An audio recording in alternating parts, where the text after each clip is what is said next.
Welcome to the Feisty Women's Performance Podcast. I'm your host, Sara Gross, Ironman champion, PhD in women's history, and founder and CEO of Feisty Media. I started this show because I wanted to cut through the BS of diet culture and fitness culture and actually learn from high-achieving women at the top of their game who have figured out how to feel and perform their best at every stage of life. So I chat with experts, elite athletes, and leaders who have learned to succeed despite the massive gender data gap in exercise and medical science and product development. Every episode is filled with information, advice, and anecdotes that will help you fulfill your potential as an athlete, mom, leader, or business owner. And listen up. If you don't subscribe to our Women's Performance newsletter, you are definitely missing out. It's totally free. So head over to womensperformance.com and subscribe now. That's womensperformance.com. This podcast is a production of Feisty Media.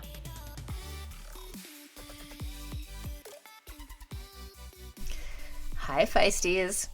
Our favorite women's health specialist, Dr. Carla DiGirolamo, is on the podcast today. I am so excited to share this with you. Carla and I discuss all things strength training, in particular, what we need to think about during the various phases of our lives, from puberty to the reproductive years to menopause and later in life as well.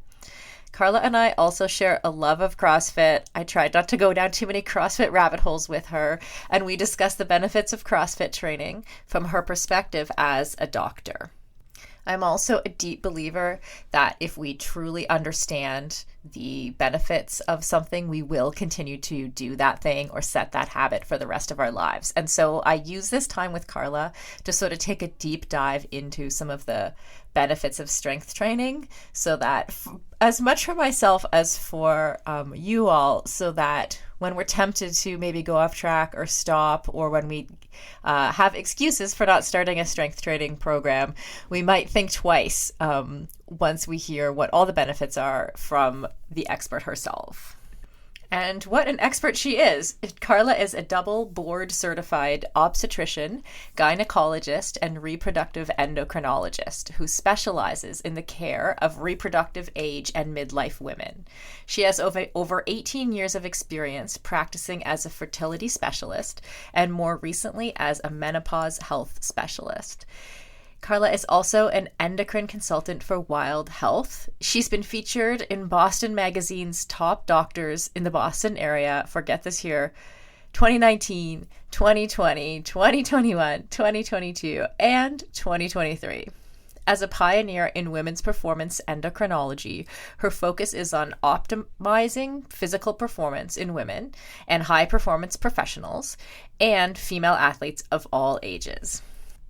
Carla and I had a lot of fun working on the recently launched Strong course powered by Previnex. It is a comprehensive course for women who want to level up their strength training, and that course is now on sale until September 1st for the first cohort that starts on September 5th. And we will put that link in the show notes for you. Carla is one of my fave experts in the Feistyverse, and I know you'll learn from her as well.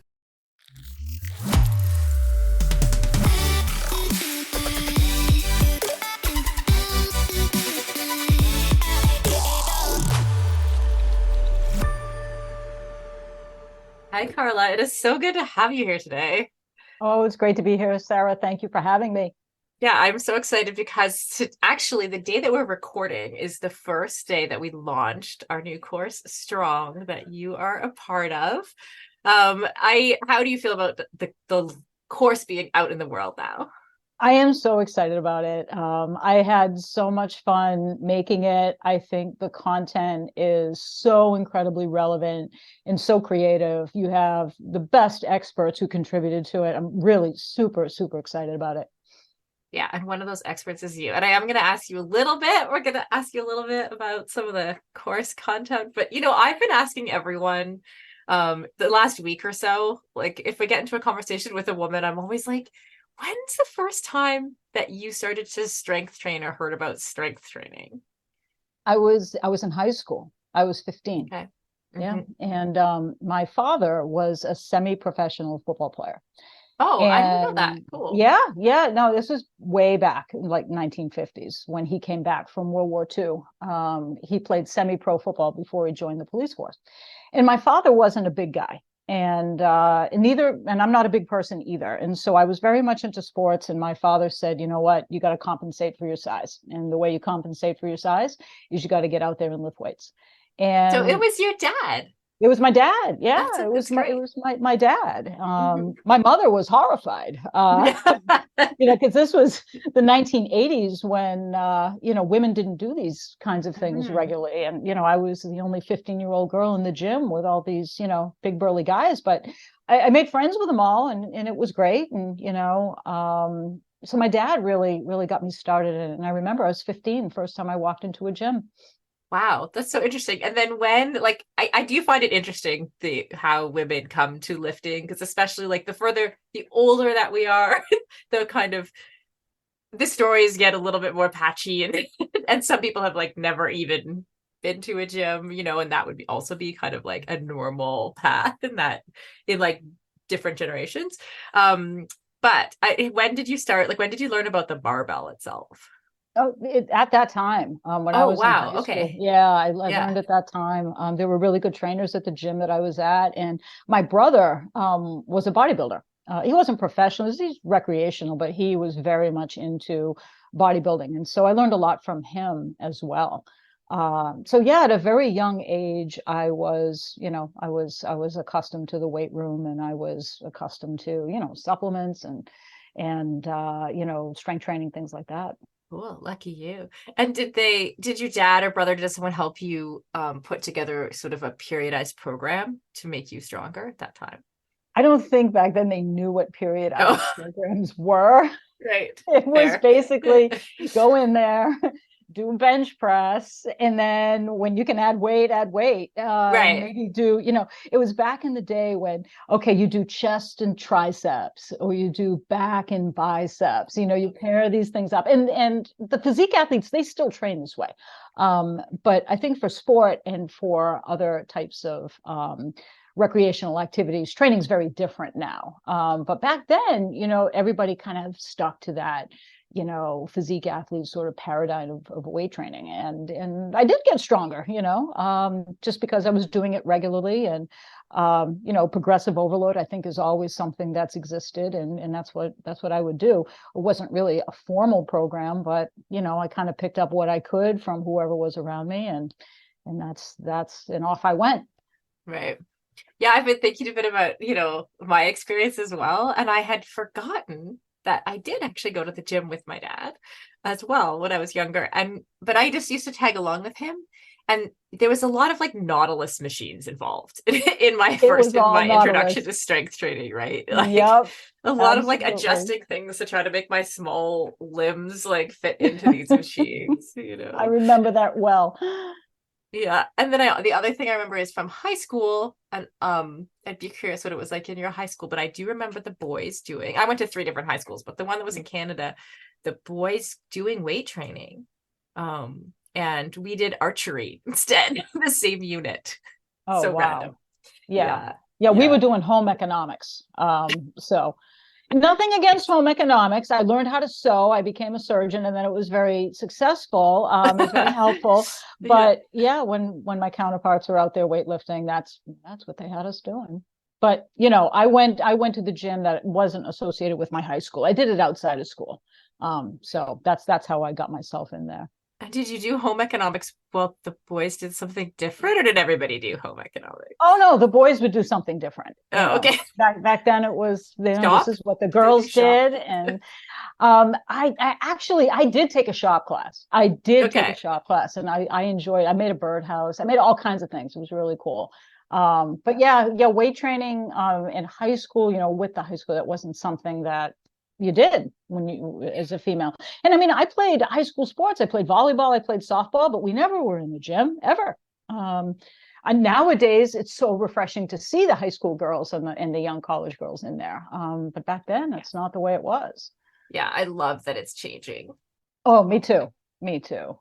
Totally. And have you been lifting since in some fashion, doing strength training since 15? Well, it's interesting what happened. When I was, a few years into it, late teens, early 20s, a friend of mine, a male friend of mine who was just a friend, but someone I cared about, made a comment to me. I was, rocking out my squats one day, and he says, your legs are getting big. And I was absolutely taken back by this. I am a younger female, and someone just told me that my legs were getting big. Someone I cared about, whose opinion I cared about. And after that, and this is no lie, I did not deliberately strength train for legs for decades because I was afraid my legs were too big and I couldn't have that. So I started doing step aerobics, and aerobics was big back then. And I would focus more on upper body. And I am a very upper body dependent athlete. And for decades, literally, I did not deliberately do any strength training for my legs. And now I'm 53, I'm menopausal, and I'm paying for it. And I'm angry about it. That I caved to the status quo and the stigmas back when I was younger. And because it's hard. Right now, my max bench press and my max front squat are the same. So I'm not the only one. Yeah. Well, I'm glad I don't feel so alone now either. But yeah, I have some major catching up to do. So I do. It pangs me. It pulls at me. It tugs at me, and it kind of fuels the mission that, what, I want to help the younger generation not make the same mistake. I want to help women in my age group not make the same mistake. Don't sit there and think you're going to get too bulky. You need to get bulky when you're in menopause because your muscle is starting to decline because your hormones are changing. You need to do that if you're going to stay strong, if your metabolism is going to stay healthy, and if you're going to, want to be physically active well into your 80s and 90s. So that's kind of how my strength training took a turn. Was, it was this one comment. I remember where it was, when it was, who it was, and it really impacted me negatively. But, I would do upper body strength training. Never got any bad comments. I always used to get compliments on my upper body, my arms and everything else aesthetically. But, and I always played sports that had an upper body component. I played softball. I pitched. I played shortstop, so there was a lot of throwing. I played competitive recreational tennis, so the swing and racket. So there was a lot of upper body stuff that I naturally did. So, that's kind of where I was. And then I joined CrossFit when I was 45. And that's when I took my fitness to a whole new level. And that's when I really started deliberately doing squats and deadlifts and lunges, and really realized, oh my God, there's a deficiency here. That's when I realized just how much catching up I had to do, was when I started doing CrossFit. And thankfully, I've been doing CrossFit now for about 7 years, and I am a better athlete now than I was in my 20s and 30s, and I'm a much more well-rounded athlete now. So yeah, I eventually figured it out. So better late than never, I guess. Yeah, that's so interesting. We have this CrossFit thing in common, right? Yes, yeah, you just got your level 1. You just got your level 1. I got my L1, although I do not use it for anything just yet. But like, what are some of the things that you think, like, let's talk about CrossFit for a second, because I think that there's sometimes people think that CrossFit is a strength program, which I tell a lot of triathletes, actually it's not. And if you want to get stronger for triathlon or for cycling, don't go to CrossFit, because there's a whole bunch of other things you're doing there as well besides the strength training. But what are some of the things that like CrossFit really does well? I think what CrossFit does better than any strength program out there is it stimulates the nervous system, and it stimulates adaptation. So when you mix together an endurance activity, so say like an 800-meter run, and then you come in, if your segment is like you do a 400 or even an 800-meter run, you come in and then do 10 deadlifts. Your body needs to switch from one energy system to the next.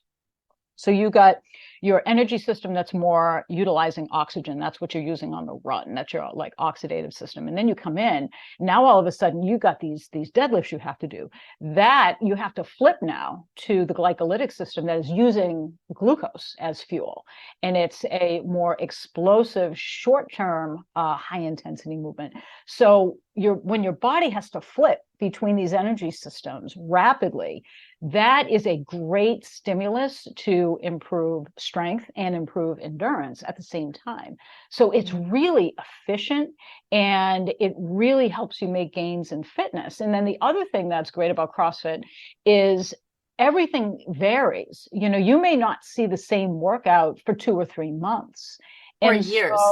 Or years, exactly. Yeah. And so, but somehow, like if you do, say, Fran, that it's a CrossFit benchmark workout. It's I believe it's pull-ups and thrusters, and it's a quick workout, and it's a very intense workout. You could do Fran, like one time and then not do it again for another year, and do CrossFit all in between. And then somehow your Fran time gets better the second time.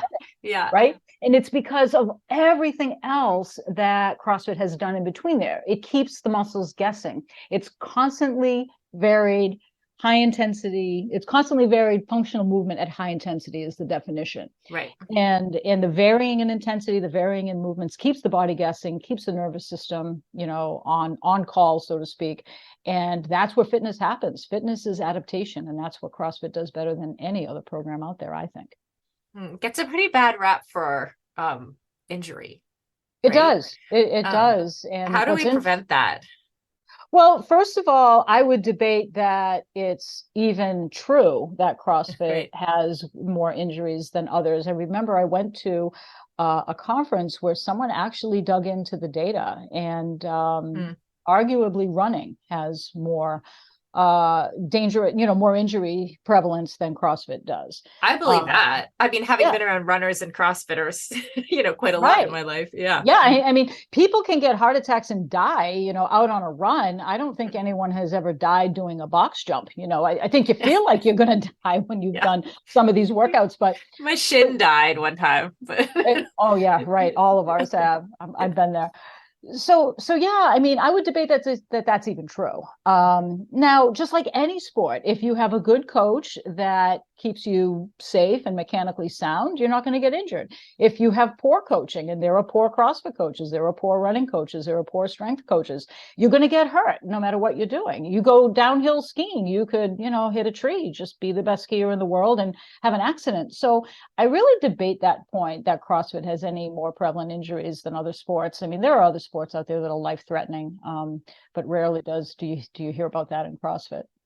Yeah. And you said you're a better athlete now than you ever were as a young person. Without a doubt. Without a doubt. How do you quantify that? Like, what precisely do you mean when you say better athlete?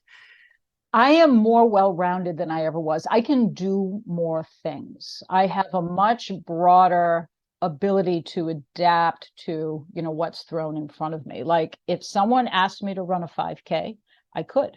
I couldn't do that when I was 45. I couldn't do that when I was 30. When I came to CrossFit at 45, I couldn't run a mile without stopping. It was it was very deficient part of my fitness. And because everything I've ever done has been more sprint related, but ask me to run a mile and oh my God, it all falls apart. So right now, I've been training that. And this is what CrossFit teaches you to do, to train your weaknesses so that you can be more well-rounded. And now if someone said, okay, the workout today is run a 5K, I could go out and do it. Mm-hmm. I'd be slow, but I could do it without stopping. And so, I can do things that I couldn't do way back when. I do more yoga now. I have much better body control now. I can do a headstand. I never could do that when I was in my 30s. I can get on a rower and, I can row a sub 9 minute 2K. Couldn't do that when I was in my 20s. I didn't even know how to row when I was in my 20s. Right. So double unders, handstand push-ups, I can do all those things. Olympic lifting, I never could do that when I was younger. It was all squats, bench press, or whatever else. So I can do more things. And there are some things that I do better now than I did when I was in my 30s, like running and other, body control types of activities. Yeah. Yeah, and to go back to your story about your unfortunate friend who told you that your legs were getting too big. I think as women we've all had experiences like that, like either just observing that society doesn't want us to take up too much space or be too big or too strong, or from like people telling us directly, like, don't lift, you'll get too bulky. I even recently had like someone I was on a date with be like, well, this CrossFit stuff's great, you look good, but don't get too big. Right. I'm like, Yeah. but we're not having a second date, Yeah. you know? Yeah. Yeah. But Oh, like, totally. yeah, what would you tell someone who had that concern? My husband said this to me like a year ago. And What? yes, right? My husband. And I'm like, are you kidding me? I said, my most beautiful self is my fittest, strongest, fastest self. And I said, if that means that my legs look like Arnold Schwarzenegger's, then so be it. And you're just going to have to live with it. Right. And that was the last time he ever made a comment like that. But but yeah, I mean, it's just like I wish I could get that big. I'm Mhm. really trying to get big, and it's just really hard at this stage of life. I wish I could make it so, but it is such a misconception that you know a 50, 60-year-old woman is afraid to do Russian twists because oh my god, it's going to make my abdomen get thick. Right. Yeah. No, it's not, because you just don't have that capacity to build muscle that easily when you're in that age group. Hmm. I think there's so many misconceptions out there among men and among women about the effects of strength training, especially at different stages of life. Yeah, and I think like the misconception is twofold, right? Like first of all, even younger women, it is difficult to get big. Right? Like Yeah, it's not sure. like you're not gonna do one bench press and have huge arms. Like it just doesn't work like that. You have to work really, really hard, even if you're young, to increase your muscle mass. But then also, what's wrong with being big? Right? So like it's Right, like we need right. to deconstruct this thing like from the top down and bottom up, right? And I do think that society's changing in that way in terms of like being like more, I don't know, in terms of valuing a little bit more like female physical strength. Yeah, I agree. I think, what is aesthetically favorable for women, if you have that view now, if you have the prototypical female now, she looks a lot different than she did in the 1980s. And that's a good thing. That's a good thing, because more and more women are in the gym training for their sport or whatever else. And I think finally, people are looking like, wow, she really looks good. She looks fit. She looks healthy. And we are, thank God, moving away from that sickly, skinny idea Yes. of the 70s and 80s, because that just wasn't healthy. And it Mm-hmm. still isn't. I have a lot of clients who are in that midlife phase, over 50, who are just really struggling, to keep that thin is in. Because what happens is, we're in this age group, we start to see the body composition changes, which are naturally happening. And then what happens is you have a flashback and you flip back to that dysfunctional thinking of when you were in your 80s, like, oh my god, I got to be skinny, I got to be skinny. You just kind of revert right back there, 30, 40 years ago. And it's unfortunate, because those ideals are harmful for women's health, longevity, and fitness. It's harmful. And as we have learned so much more nowadays about fitness, nutrition, and muscle health, it gets under my skin a lot. It's like all of these things that society is ingraining in us is harming us. This whole idea that you can't be bulky, that you can't be big, that this isn't aesthetically pleasing, it's harming us, because muscle wasting is real in our later phase of life. These are the Mm-hmm. things that cause bone fractures. These are the things that cause lack of independence and failing health. And it's just like, why is it that the ideal female body type has to be so counter to what the ideal healthy female type is? And it's a challenge, but it is getting better. To your point, I think it's not as bad as it was way back when in the 70s and 80s.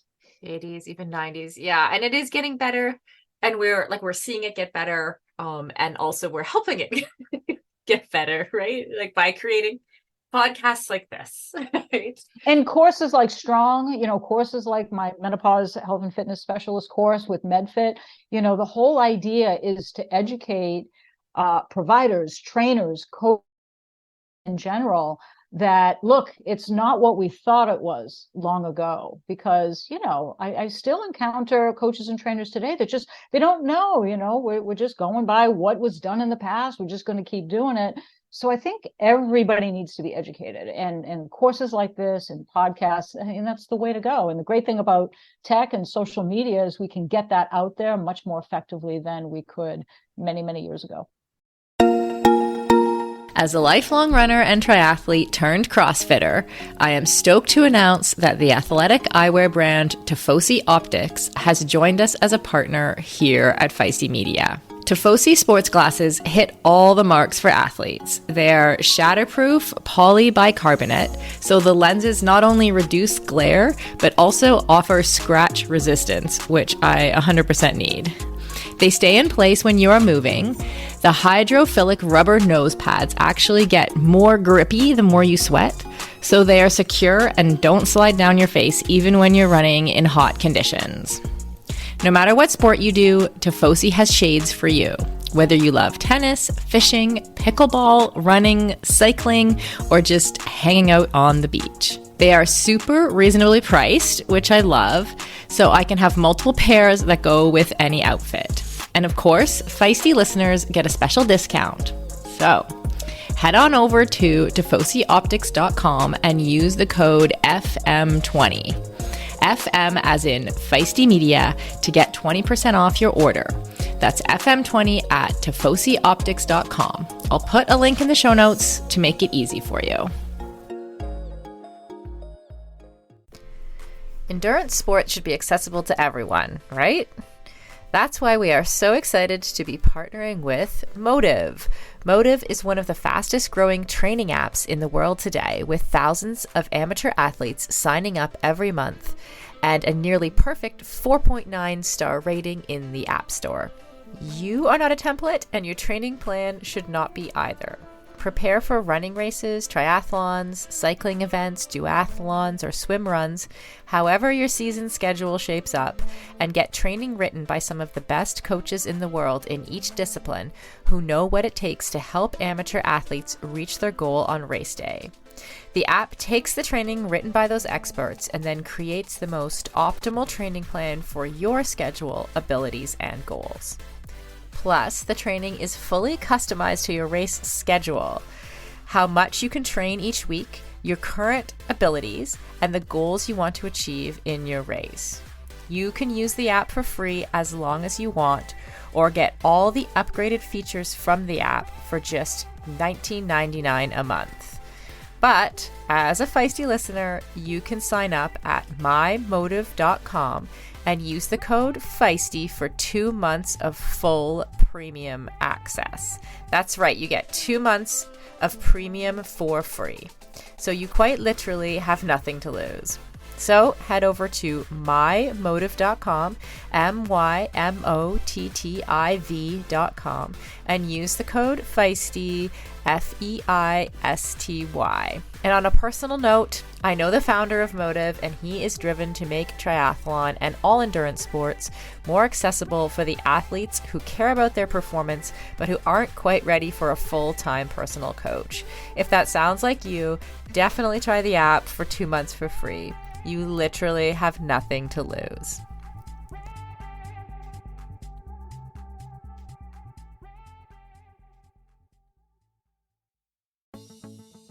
Building muscle can be tough, and gains can be so slow, even for those of us who do a lot of strength training. As an ex-endurance athlete who is now in perimenopause, I know this all too well. It can be frustrating to put in the time in the gym and not see the results I'm looking for. That's why it's super important to take the right supplements at the right time.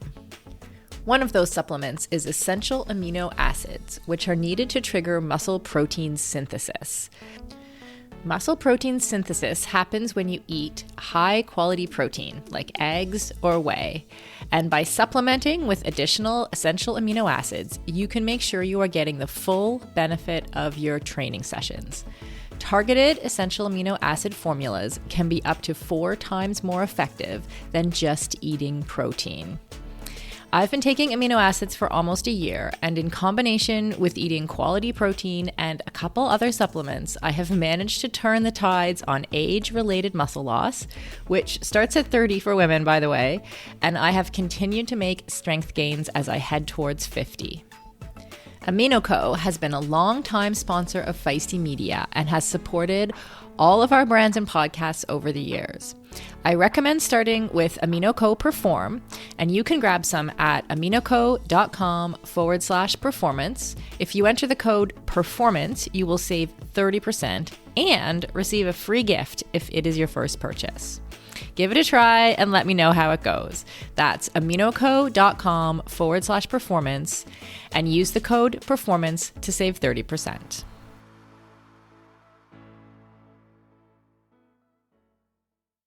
Let's talk about strong for a second. You brought up life phases a couple times, that as we age, we need to lift more. And that was one of the things that we look to you for as our expert, to sort of unpack like what women need at different phases of life for their strength training. So can you just give us a bit of a teaser or a few, like a bit of helpful information for like the various life phases for us as women and what that might mean for our strength training?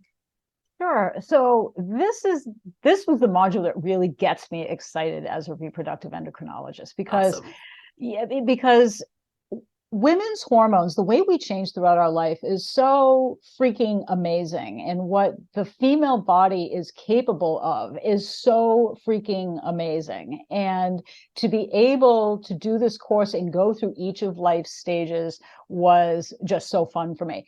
So we start with puberty, right? So puberty is going from reproductive quiescence to reproductive competence. That's the whole purpose of it. And so, hormone axes turn on and boom, you wake up in a new body. It's like you wake up with boobs, you're growing, you've gained 2 or 3 inches, it seems like overnight, and you've got this new body that you are in. What is also changing is body composition. You're building more lean mass and you're also gaining more total body fat. And so with all of these changing things, strength training is important to build stability. And also with puberty, the important thing is complex movements, proprioception, and balance. It's like, and I said this in the course, it's like learning how to walk in high heels for the first time. You got this new body, you got to kind of figure out how to do it. Mm-hmm. And strength training is an important part of that because you want to help optimize that lean muscle mass that you're building naturally. And you want to protect your joints against injury. We know that teenagers and young women have a higher incidence of ACL tears. And so you want to build core strength. You want to build the strength around your joints to stabilize these things so that you can prevent injury. So that's puberty. That's kind of what we touch on there. Then we talk about the reproductive phase. This is where women spend most of their lives. And this is when we're having menstrual cycles, et cetera. And so there's really interesting stuff. And I know you were at the Female Athlete Conference too, where there is a lot of talk about the menstrual cycle and impact on training and, and vice versa. Does it help to train with your menstrual cycle? We know there's physiological differences between the first phase before ovulation and the phase after. We know that. But when we put it all together, does it really make a difference in performance? And nobody really knows that. Right. That is still a subject of study. And the reason why I think there's a struggle is because the menstrual cycle in that phase is very different for every woman. So but regardless of whether it does make a difference or not make a difference, whether the studies show it or not, the fact is it's a tool. It may work for some women, it may not work for some women, but it's a tool that we have that we can try. Mm-hmm. And so in that part of module 3, I think it is, we talk about what that looks like. What does strength training look like in these phases of the menstrual cycle? And, what are some of the benefits of doing different types of things at different stages? So that's reproductive phase. We talk about pregnancy and postpartum. Mhm. Pregnancy is probably the most physically amazing thing that a female can do. You Or know, that anyone can do, I would that argue. so true, so true. I mean, there's a reason why females were tasked with this rather than men. Because I know when my boys get a cold in my house, oh my God, you'd think the plague hit. But anyway, females were tasked with this for a reason, because we have a tremendous ability to physically adapt. You know, when we're pregnant, our cardiovascular system, our cardiac output increases by 50%. Our chest cavity increases to accommodate, you know, our lung volumes, because the baby is pressing underneath. Our bones, our ligaments change. Everything is changing and adapting. And women, even in poor health, can manage to do this seamlessly. So Mother Nature programmed this insane and incredible ability to adapt during pregnancy and to bounce back postpartum. And so we talk about in pregnancy, as center of gravity changes, how to control things like that increase in intra-abdominal pressure. You know, if you're a power lifter and you're pregnant, you may need to breathe and brace a little bit differently, so that you can minimize that increase in intra-abdominal pressure, which can separate the rectus muscles, which can put tension on the pelvic floor. So we talk a little bit about the awareness of that kind of physiology. Our joints also become more lax during pregnancy, and we need to be careful there. Postpartum, I honestly, I didn't know this until I started doing research for the course. So Oh, wow. Okay. tell anybody. Okay. There is a 5% loss in bone mineral density after you have a baby. And Oh, that I have doesn't, not heard that either. right. And that, and Wow. I found this in multiple places, so I double checked. Okay. And that doesn't recover until 12 to 18 months after you deliver. So during that postpartum period, there's an increased risk of fracture. And when you breastfeed, that recovery takes longer because the baby's getting the calcium from the breast milk. So there's less calcium to go around, and you're not having regular menstrual cycles when you're breastfeeding typically, which means your bones aren't seeing as much estrogen, and so therefore not building back from the losses during pregnancy. So we talk a little bit about awareness of that and making sure that, okay, if I am a rock climber, I may need to train a little differently to try to prevent those fractures when I'm coming back to train. That's So sorry, can I just interject? Because I know so many female athletes who in various ways have had different types of stress fractures postpartum, right? And, we've discussed this before, and I always thought it was just a function of like the higher amount of like LEA that an athlete will have during that, or like the higher potential for them to struggle with low energy availability during that period, because they, because of breastfeeding and the extra calories that are being used there. And I never knew that you have, in addition to that, you're starting at a lower starting point with your bone density. That's crazy. yeah, and you wouldn't think that'd be the case because pregnancy is such a high estrogen state. You've got so many hormones floating around, but you also have progesterone at a very high level during pregnancy, which is a very catabolic protein. And it probably is that way so that the baby can access more calcium. And the stores of calcium the baby's accessing are from the mom's bones.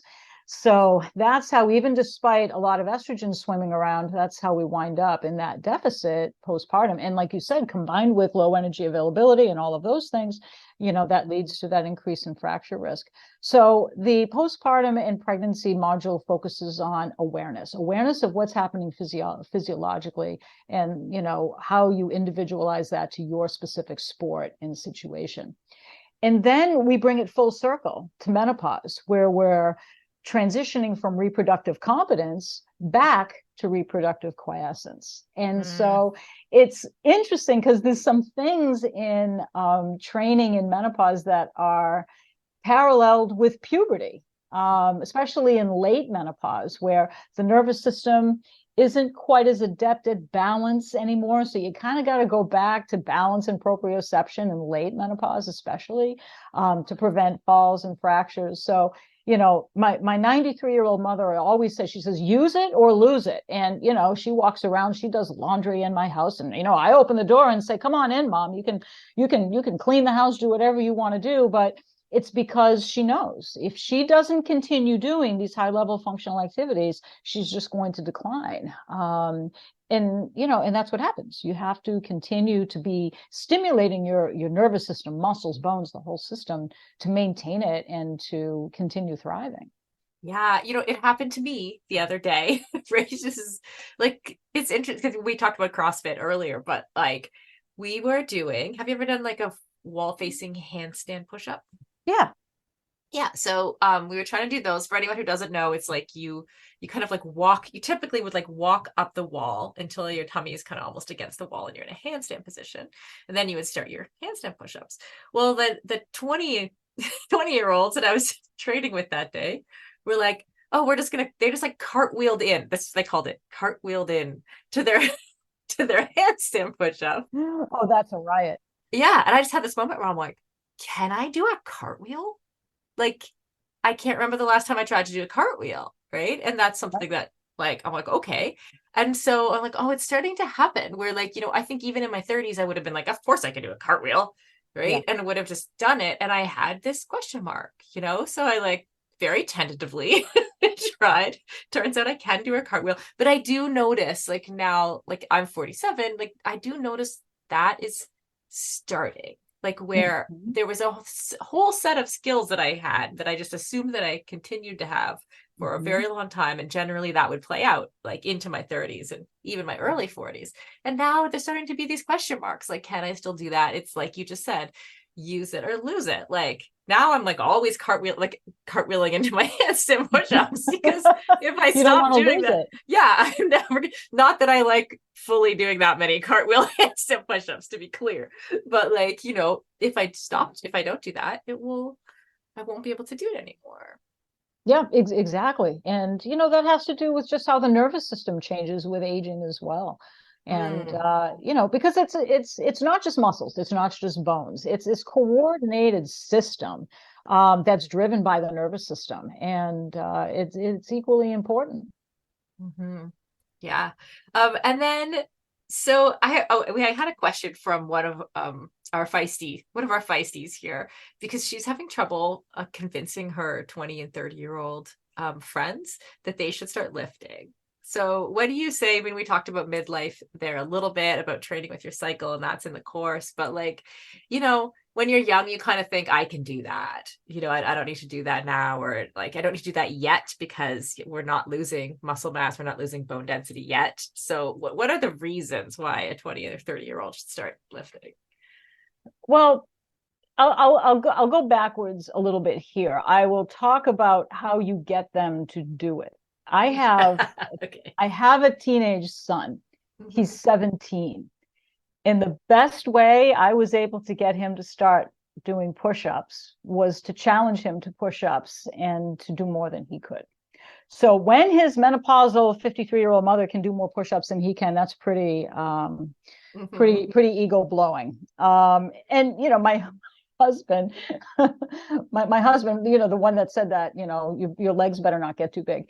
He actually said to me, do you think you really ought to do that? And I said, yes, I do think I ought to do that, because our son needs to work out. If he doesn't, start working out more, he's going to fall into the, general population of people who, start to have diabetes and, gain weight or whatever. I said, I'm trying to teach him good habits, and sometimes tough love is necessary. So if you are a CrossFitter and you're trying to get your child to CrossFit, I would say, okay, race me down the street, or let's do some push-ups. How many pull-ups can you do? And they sometimes, especially this generation that is just so, immediate gratification, not really thinking about the future, but living in the moment, they kind of need to know, oh my God, really? It's just a new perspective. So I think work out with your kids, with your friends who are younger, and, just maybe not do it so brazenly as I did it to my poor son, but when you do that, people gain perspective. It's like, wow, I know when I go to the CrossFit gym, I'll see, with some older people there and be like, damn, I can't believe that they are able to do that. It's like, and it's inspiring. It's like, wow, I hope when I'm 60, I can do that. I hope I can do that tomorrow, and I think you need to inspire this group. And the way you inspire them is by putting it right out there in front of them, front and center. because they're not really thinking about the future. It's just the way these generations are programmed nowadays. The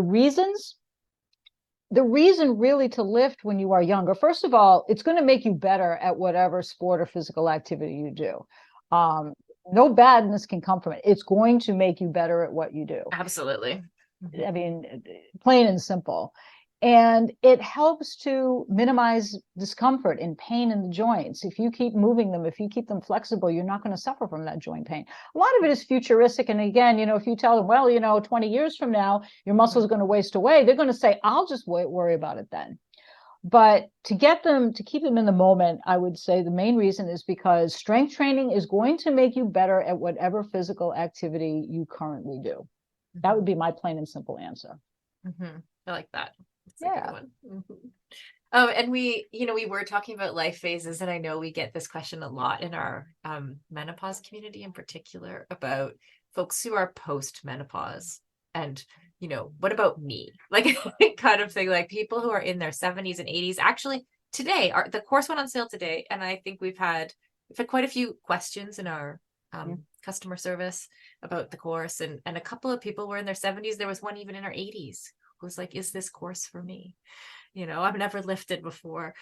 So what are like some of the unique life stage, like what does that demographic specifically need if they're starting to lift? I think that demographic, when you think about them in their 70s and 80s, I think you have to think about, okay, what were they going through as teenagers? What were the stigmas and the status quo back then? They have an even bigger mountain to climb than we did, in the 70s, 80s, and 90s. So I think that always has to be in play, because what they were, and even in the 70s and 80s, you're going to get hurt if you lift weights. I think that's probably the biggest thing that they need to overcome, because they're feeling, like you said, the apprehension about cartwheeling into your handstand push-up. They're feeling apprehension about doing even the simplest lift. Well, what if I sprain something? What if my back goes out? And the main thing with them is to get them comfortable with the movements without any weight at all. Like for my mother, who's 93, I have her doing deadlifts with milk cartons, but I had to teach her how to do it without weight first, because she had never done it before. She didn't even know what a deadlift was. And I'm like, Mom, you do them every day when you pick up the groceries off the floor and you bring them into the house. So you have to first familiarize someone in that age group in particular of how to do the movement without any weight. And then once they get confident, say, yeah, I could do a squat with a broomstick. I can do that. Well, then maybe you try a weighted bar, something that weighs 10 pounds, and see if they can do it then. And so you start out with mechanics, build confidence, and then progressively overload. And then they'll feel better about what they're doing, and they will get stronger. Yeah, absolutely. What about, does lifting affect our lifespan? Hell yes. Does it make us live longer, or do we just live better for the years that we're here? I think it's both. Because when you look at, and I go into this in module 2 about the effects of strength training on the various bodily systems, is it improves cardiovascular health and reduces cardiovascular disease. That's interesting. Yeah, it's the number 1 killer of women in the United States, is cardiovascular disease. The second is the morbidity and mortality of hip fractures. And strength training helps cardiovascular disease, and it also helps bone density and building muscles so that we can prevent falls. So strength training hits the 2 big things that are the cause of death and loss of independence in women. So that's why I think it must not only help us live better, but live longer, because you're targeting the things that end our lives, fracture and cardiovascular events. I love that. That was I think you just did our best ad for the course ever. I'll look for the Instagram reel. We'll make, yeah, Yeah. You'll live longer, you'll live better while you're alive. It will save you from the two main killers. This That's is right. this is a magic pill right here. It kind of is though, right? Like I'm making a joke, but it kind of is. It is, as you said it, I'm like, well, it is. We're looking for all of these fancy supplements and hormone therapy when the solution is right in front of us, and you don't even need an Olympic weightlifting set to go out and do it. You go to Home Depot and get a sandbag. Grab some heavy stuff. Go out, if you go out on a trail, find a rock to carry. It sounds silly, but this is how cavemen kept in shape. There weren't Nautilus machines and gyms way back in that era. But there's a lot of functional stuff that you can do, even with minimal equipment, that are going to get you stronger. Yeah, sandbags are the bane of my life right now. Do you work out with sandbags at all? Sometimes, yeah. If it's programmed in my programming, like a Zercher carry, it's when you do a clean and you hold the sandbag up at your chest and you walk and then walk back. Oh, and then you walk that way. Yeah, we do walks and squats with them and cleans onto our shoulder like they did at the games last year. But it's a new thing. I think we've only had sandbags in our gym for about a year. So I feel like every time I go, I'm like, sandbags again. But it's so functional, right? Like, and that was your point. It was like, you don't need fancy equipment necessarily. Like you can, even I sometimes, like I'm away from the gym and I'm away on holiday and I've got, you can do all kinds of things with picking up, like you said, a carton of milk. Or even doing yard work. When you think about yard work, mulching your yard is really hard work. If there's anybody listening who mulches their yard, they know that is hard work. And it's almost like, it's like a CrossFit workout. Moving furniture, you have to pick up irregular objects and move them places. You might have to drag something or push something. You might have to, lift something up and put it on a big shelf or take it down. Or you might have to jump up onto something to get, something up high. Yard work is maintaining a home is CrossFit, in and of itself. It's a similar principle. Yeah. Yeah, absolutely. And you, Carla, you mentioned you have another course that you sell online. You just recently helped us make 2 modules for us out of 7 in our strong course. What is particularly special about the strong course, do you think? I think special about it in general, or what is unique what about I think. it? What is unique about it? What's unique about it is that it touches on something that is just so symbolic for women coming up and progressing in this life. It's bucking the status quo, and it's very symbolic of that, and it is so essential for health. And so it's symbolic, emotionally, and it's also, such a critical thing for health. And I think what really makes it is that we take it through every stage of a woman's life. And I don't know of any other course that does that. Any course usually just focuses on one population, maybe two, maybe two. But to make a strength training course just for women and making it specifically for women at different stages, I think is magical. I haven't seen anything else out there like it. I think it's magical too. And the way like in module 7, Cassie Neiman put together a program, right? And the way the program, I don't know if you had a chance to look at it, but the way that it works is like you can start, if you're very new, you can start with 4 weeks of just body weight movements, like 0 equipment movements. And then if you're a little bit more advanced, you can start with a dumbbells for 4 weeks as a 4-week dumbbell program. And then if you're already kind of used to being in a gym, you can start right away in on the barbell program. So it's kind of cool in that way too, because you can you can go through, for example, your module about the life stages and go, oh, okay, these might be some of the unique things that I need, and then figure out how that works or where your starting point might be on the program as well. So, it's, I am stoked. And we launched today. And by the time this comes out, it will still be for sale for another 6 days until September 1st for that first cohort. Yeah, it's awesome. I really do love the course. You know, if I wasn't part of the course, I probably would have taken it myself, even as someone who has been doing CrossFit for for 7 years. But yeah, it's great that it's for anybody, and I think it's so important to target the women who are really apprehensive to do it. And there's so many reasons why women are, that we've already, we've talked about for the last half hour or so.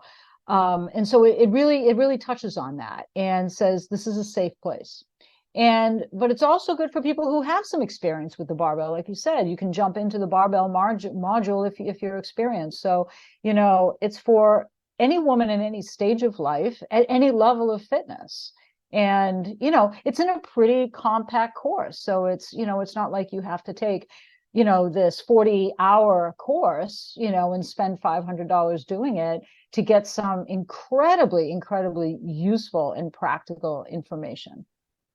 Yeah, exactly. And I know I've been doing CrossFit for 5 years. And like I said earlier, my colleague Ellen and I are doing lift and lunch on every Wednesday, and we're doing the program. And I do another day too of just following this simple barbell program, which actually for me, because strength is one of my weaknesses with CrossFit, it's super helpful. So yeah, it absolutely is for anyone. Carla, I know you have an amazing newsletter. You're on social media. How do people follow you and learn more from you? So two places people can find me. One is my website, www.drcarlad.com. And that just shows, what I do, what my background is. It's got links to this course, and it has links to my other menopause health course.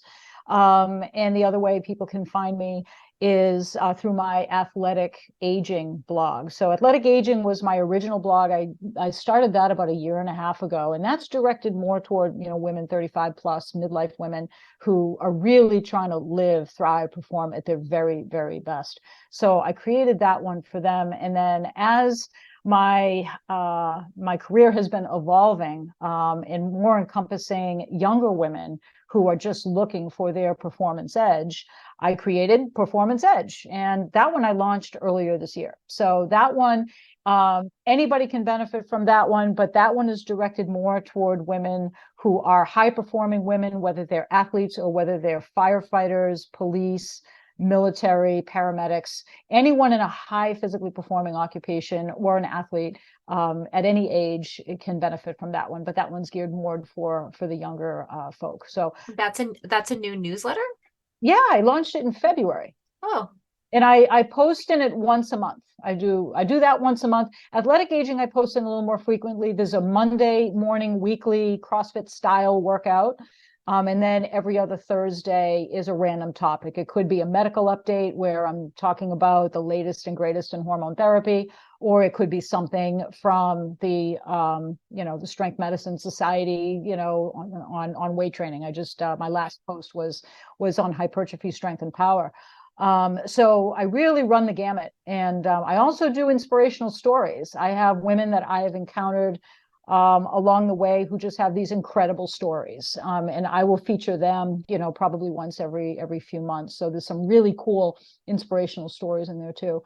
So that's my athletic aging blog, and then you'll find me on Instagram at Dr. Carla D. It's at Dr._Carla_D, and I'm on Facebook just by name, and I'm also on LinkedIn.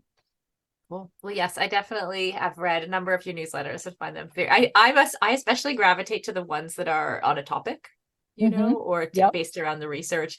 And so when I was, before we jumped on here, I was just looking back through some of your recent. Oh, there's a lot of actually super practical training stuff, like actually what to do in here as well, which I don't think I really took that in. So yeah, it's super useful for both the practical side and the more theoretical side of fitness and life goals. Oh, good. I'm glad it's helpful. My goal is to make it practical. And so many times when I post something, it's because I've experienced it myself, because I'm part of that audience that blog is intended for. And I'm experiencing all the same things, that everybody else is. So I'm no different. I'm no different than the people that I reach with my blog. And so if I experience something, I make sure I blog about it, because it helps me not feel so alone. It's therapeutic for me. But I think it's helpful for other people too, to know that, hey, this person is feeling what I'm feeling, and maybe this will help me. Mm-hmm. Yeah, absolutely. And it absolutely does help people. So Carla, thank you so much. Thank you for being part of our course and being an amazing expert, and for talking to us today as well. We appreciate you so much here at Feisty. Oh, Sarah, thank you so much. And it was a privilege to be part of this course. Thank you for the invite.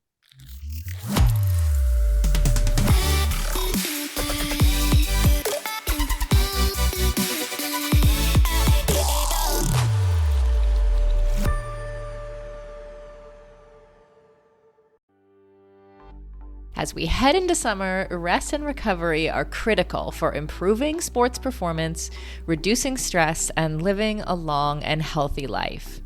We should all invest in better sleep. So, think about the thing you lay your head on for 8 hours a night. If it's not exactly right for you, it can lead to needless tossing and turning, or worse, have you waking up with an unrelenting kink in your neck. My new Lagoon pillow has helped me improve my sleep immensely by pairing me with the performance pillow that has everything I need. So I personally was matched with the Otter pillow. Shout out to Team Otter, which I love because it has a gentle cooling effect. And I was able to choose how much stuffing I wanted in it, which is super important to me because I'm doing a decent amount of CrossFit these days and my shoulders are kind of creaky. So having a pillow that is stuffed just to the right height keeps my neck and head in exactly the right position and comfortable for the entire night. And as of fall 2023, Lagoon launched their 100% mulberry silk pillowcases. It's cool to the touch, buttery soft, and great for your skin and hair. You've got to go check out this pillowcase if you want to feel great and look great every morning. Waking up for morning workouts has never felt better. I'm refreshed and pain-free thanks to my Lagoon pillow. To check it out for yourself, go to lagoonsleep.com/performance and take the 2-minute sleep quiz to find your perfect pillow match.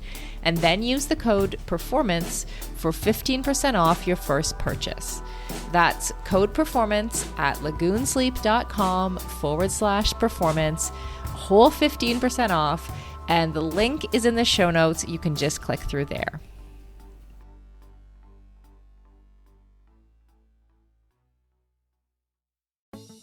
For decades, running shoes have been researched, tested, and designed for men. Brands have relied on the shrink it and pink it approach to sell male shoes to female customers. That's why we are so excited to be working with Hedas. Hedas designs athletic footwear for women that elevates performance, safety, and style.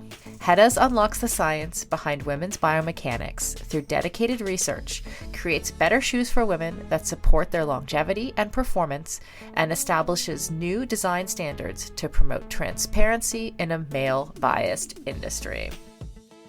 Hedas have a lower ankle collar to reduce rubbing, a breathable mesh toe box to allow for ventilation and to allow for female toe shape, a special kind of plate in the midsole to keep tired legs going, a narrow heel cup to reduce heel slippage and take the pressure off our Achilles, and a rounded instep to create a snug fit.